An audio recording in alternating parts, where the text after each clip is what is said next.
மாதா, பிதா, குரு, தெய்வம் இவர்களின் பொற்பாதங்களை வணங்கி எனது குருநாதர்களான மகேஷ் ஐயர் மற்றும் கணியர் ஏ.என். ராஜசேகரன் ஐயா அவர்களின் ஆசீர்வாதத்துடன் விருச்சக ராசியின் 2026 புது வருட பலன்களை பார்ப்போம். ஏதோ இருக்கிறோம், எது எடுத்தாலும் தடங்கள் தாமதம் என்று மனசுக்குள்ளாரையே எண்ணிக்கொண்டிருக்கும் உங்களுக்கு இந்த வருடம் எல்லாம் சுமூகமாக நடக்கக்கூடிய ஆண்டாக இந்த ஆண்டு உள்ளதால் தங்களுக்கு மன நிம்மதி ஏற்படும் காலம். குடும்பத்திலையும் சரி, சுற்றத்தார்களின் வீட்டிலையும் சரி, எது நடந்தாலும் உங்களை முன்னாடி வச்சு செய்யக்கூடிய அளவில் நீங்கள் புகழ் பெறக்கூடிய ஆண்டாக இந்த ஆண்டு உள்ளது. ஏப்ரல் வரை கொஞ்சம் சிரமத்தை எதிர்கொள்ள வேண்டிய சூழ்நிலை இருக்கும். காரணம், மற்றவங்களுக்கு உதவி செய்ய போய் அதனால் வரக்கூடிய துன்பங்களால் நீங்கள் சிரமத்தை எதிர்கொள்வீங்க. அதனால் எல்லாத்தையும் தைரியமாக எதிர்கொண்டு நீங்கள் வெற்றியும் பெறுவீங்க. மற்றவங்களுக்கு உதவ போய் குடும்பத்திலையும் கொஞ்சம் நிம்மதி இல்லாத சூழ்நிலை உங்களுக்கு ஏற்படும். பின்வரும் காலங்களில் அதுவும் மாற்றங்கள் ஏற்படும். சூதாட்டம், ஷேர் மார்க்கெட் போன்றவைகளில் மற்றும் தெரியாத தொழில்களில் முதலீடு செய்வதை கொஞ்சம் கவனமாக பார்த்து செஞ்சுக்கோங்க.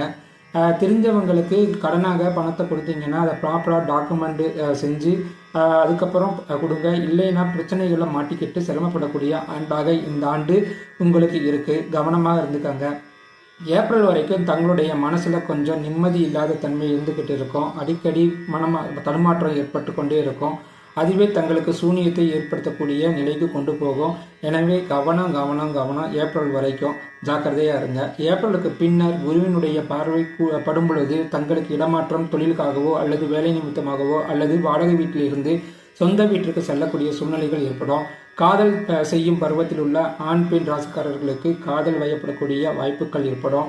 ஒரு சிலருக்கு வேலை செய்யும் இடத்திலேயே புதிதாக பெண்களுடைய நட்பு வளரக்கூடிய ஆண்டாகவும் உள்ளது.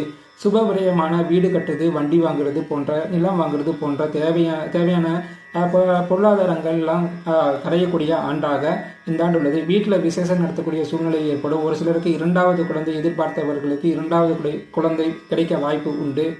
கணவன் மனைவி இடையே அந்யோன்யம் அதிகரிக்கக்கூடிய ஆண்டாகவும் இந்த ஆண்டு உள்ளது. பிரிந்தவர்கள் இணையக்கூடிய வாய்ப்பு ஏற்படும். ஆனால் ஒரு சிலர் மீச்சுள்ளா பிரியணும்னு விருப்பப்பட்டாலும் அதுவும் நடக்கும்.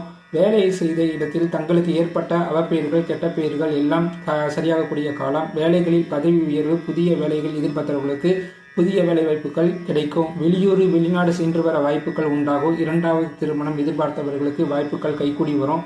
பூர்வீக சொத்துக்களில் இருக்கக்கூடிய பிரச்சனைகள் எல்லாம் நீங்கி எல்லா சொத்துக்களும் கிடைக்கிறதுக்கு வாய்ப்புகள் உண்டு. தெய்வத்தின் மீது தங்களுக்கு அபரிவிதமான நம்பிக்கை ஏற்படக்கூடிய ஆண்டாகவும் இந்த ஆண்டு உள்ளது.